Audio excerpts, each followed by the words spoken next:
అందరికీ నమస్కారాలు. వేదిక పైన ఉన్న పెద్దలు, వేదిక ముందరున్నటువంటి సోదరి సోదరులందరికీ నా నమస్కారాలు. 2024 స్వచ్ఛతా హీ సేవ 224 ఇక్కడ జరుపుకోవడం, మచిలీపట్నంలో జరుపుకోవడం నేను చాలా సంతోషంగా ఫీల్ అవుతున్నా, గర్వపడుతున్నా.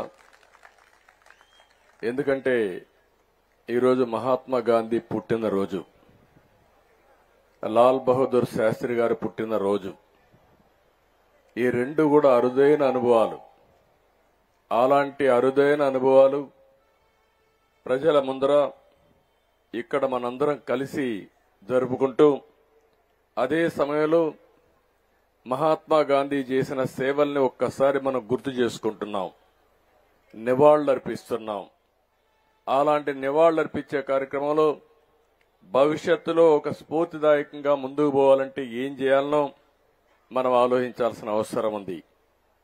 ఇప్పుడే ప్రసాద్ గారు స్వచ్ఛ సుందర చల్లపల్లి ఆయన కళ 10 సంవత్సరాల నుంచి పనిచేస్తున్నారు.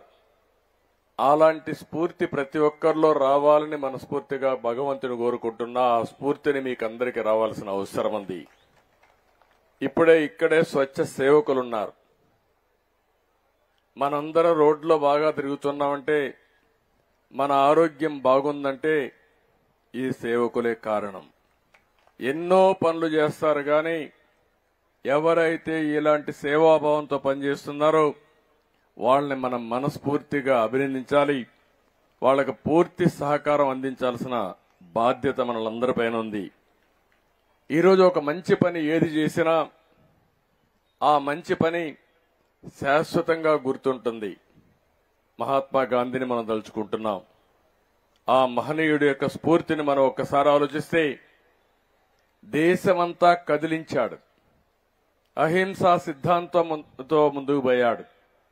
బానిసత్వం మాకొద్దు, స్వతంత్ర భారతదేశమే ముద్దు, భారతీయులుగా మేము స్వతంత్ర భారతదేశంలో ఉండాలని నిరంతరం పోరాడారు. ఆయన అవలంబించిన సిద్ధాంతం ఈ రోజే కాదు, భావి తరాలకు కూడా ఆదర్శం.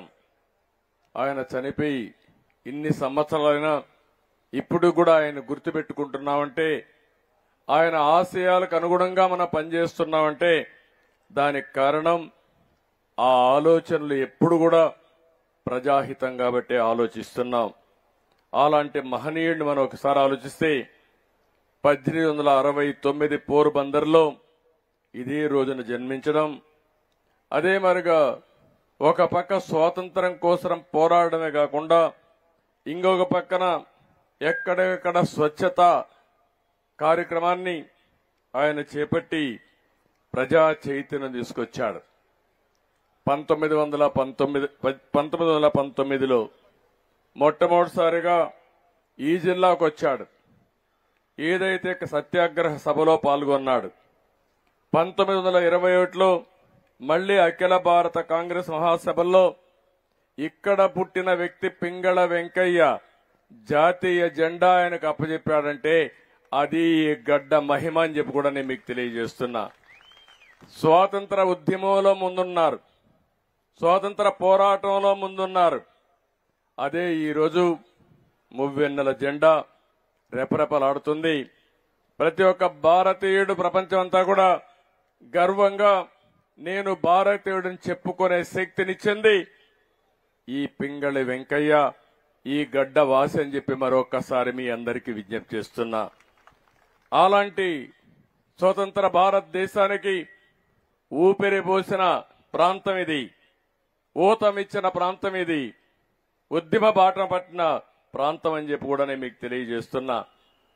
ఈరోజు ఇక్కడే ఆంధ్ర జాతీయ కళాశాల, ఆ రోజు బ్రహ్మాండంగా అందరూ ఇక్కడే కాశీ విశ్వనాథ సత్యనారాయణ గారు, బెజవాడ గోపాల్ రెడ్డి గారు, ఇంకో పక్క పింగళ వెంకయ్య గారు ఆ స్కూల్లో టీచ్ చేశారు. ఇప్పుడు కొంతమంది స్వార్థపరులు ఆ స్కూల్ను కూడా కబ్జా చేసే పరిస్థితికి వచ్చారు. స్వార్థం పెరిగింది. ఒకటే చెప్తున్నాను, ఎట్టి పరిస్థితుల్లో మళ్లీ ఈ స్ఫూర్తిని కాపాడతాం. ఆ కాలేజీ రాష్ట్ర ప్రభుత్వం తీసుకుంటుంది. జాతీయ స్ఫూర్తిని నింపే విధంగా కార్యక్రమాలు చేపడతామని చెప్పి కూడా నేను మీకు తెలియజేస్తున్నాను. ఇక్కడే ఈ ప్రాంతంలో చూస్తే ఈ ఉద్యమం కోసం పోరాడినటువంటి కృష్ణా పత్రిక ముట్నూరు కృష్ణారావు గారు, ఇంకో పక్క జెండాకర్ర తోట నరసయ్య నాయుడు, ఇంకో పక్క భోగరాజు పట్టాభి సీతారామయ్య గారు, ఇలాంటి వాళ్ళందరూ ఈ ప్రాంతం నుంచి వచ్చారు. కానీ ఇప్పుడు ఈ కాలంలో ఈడ మనం చూసే సమస్యలు చూస్తే చాలా సమస్యలు వస్తున్నాయి. ఇప్పుడే ఎంపీ గారు ఒక మాట చెప్పారు, పింగళ వెంకయ్య గారి పేరుతో మెడికల్ కాలేజ్ పెట్టమని. తప్పకుండా ఆ పేరు మారుస్తాం, ఆయన పేరు పెడతామని మరి ఒక్కసారి మీ అందరికీ హామీ ఇస్తున్నా. భావి తరాలకు ఒక స్ఫూర్తి ఉండాల్సిన అవసరం ఉంది. ఆ స్ఫూర్తి ఈ దేశాన్ని ముందుకు తీసుకుపోతుంది. ఇలాంటి కార్యక్రమాలు చేస్తూనే ఇక్కడికి వచ్చినప్పుడు ఈరోజు ఈ కార్యక్రమం నాకెంతో మనసుకు దగ్గరుండే కార్యక్రమం.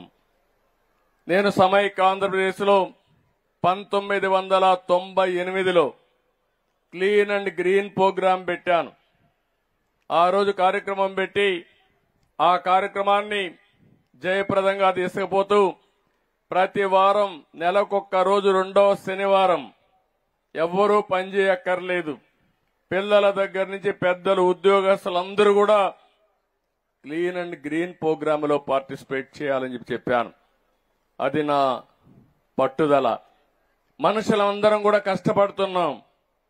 ప్రశాంతమైన వాతావరణం కావాలని కోరుకుంటాం.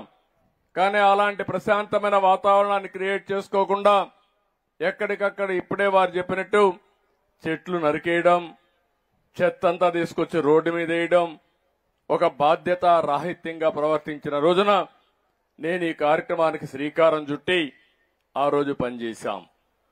తర్వాత ప్రధానమంత్రి గారు సరిగ్గా 10 సంవత్సరాల కంటే ముందు అక్టోబర్ 2, 2014లో న్యూఢిల్లీలోని రాజ్ఘాట్కి వెళ్లి స్వచ్ఛ భారత్కు శ్రీకారం చుట్టారు. నేను మనస్ఫూర్తిగా మనందరం కూడా ప్రధానమంత్రి దూరదృష్టికి అభినందించాల్సిన అవసరం ఉంది. గట్టిగా అభినందించాల్సిందిగా మిమ్మల్ని అందరినీ కూడా కోరుతున్నా. ఎందుకంటే భారతదేశం 140 కోట్ల జనాభా. మన ఆరోగ్యం అంతా కూడా మనం నివసించే ప్రాంతాల మీద, మనం తాగే నీళ్లపైన, మనం తినే తిండిపైన ఆధారపడుతుంది. అలాంటిది స్వచ్ఛ భారత్ ఉండాలని దానికి ఒక శ్రీకారం చుట్టి ఆ రోజు ఆయన నీతి ఆయోగ్లో ఒక అనౌన్స్మెంట్ చేసి దగ్గర 10 మంది ముఖ్యమంత్రులతో ఒక సబ్ కమిటీ వేశారు. ఆ సబ్ కమిటీకి నేనే chairman. Swachh Bharat sub committee వేసి ఆ కమిటీలో చాలా రికమెండేషన్లు ఇచ్చాం. అక్టోబర్ 2వ తారీఖున ప్రతి సంవత్సరం అవార్డ్స్ ఇవ్వాలని, స్వచ్ఛ సేవకుల్ని గుర్తించాలని, స్వచ్ఛందంగా వచ్చే ప్రతి ఒక్కరిని గౌరవించాలని, అవసరమైతే అవార్డ్స్ ఇచ్చి సమాజంలో ప్రత్యేకంగా వాళ్ళకి గౌరవం ఇవ్వాలని చెప్పి రికమెండేషన్లు ఇచ్చాం. ఆ రిపోర్ట్ ఇప్పుడు కూడా పనిచేస్తా ఉంది. గవర్నమెంట్ ఆఫ్ ఇండియాలో స్వచ్ఛ భారత్ ఉంది. 2015లో మన రాష్ట్రంలో స్వచ్ఛ ఆంధ్రప్రదేశ్ కు శ్రీకారం చుట్టాం. 2019 వరకు మీరు చూస్తే రోడ్ల పక్కనుండే డివైడర్లు కూడా పెయింట్లేసి ఆహ్లాదకరమైన వాతావరణం తీసుకొచ్చాం. పార్కులు అభివృద్ధి చేశాం. ఎక్కడ కూడా ఇబ్బంది లేకుండా చేశాం. కానీ 19 నుంచి వచ్చింది ప్రభుత్వం, భూతం మారిగా పడింది రాష్ట్రంలో. మొత్తం వ్యవస్థనన్నీ కూడా చిన్నాభిన్నం చేశారు. మామూలుగా చేయలేదు. ఇప్పుడే నేను మీ ఊర్లో వచ్చాను. ఎక్కడ చూసినా చెత్త కుప్పలు కుప్పలుగా, అడవులుగా పేరకపోయింది. కొత్త అడవులు తయారైపోయినాయి. అక్కడనే మీరు వస్తున్నారు, అక్కడనే మన పిల్లలు ఆడుకుంటున్నారు. ఇంకా వాళ్ళ ఆరోగ్యం ఏ విధంగా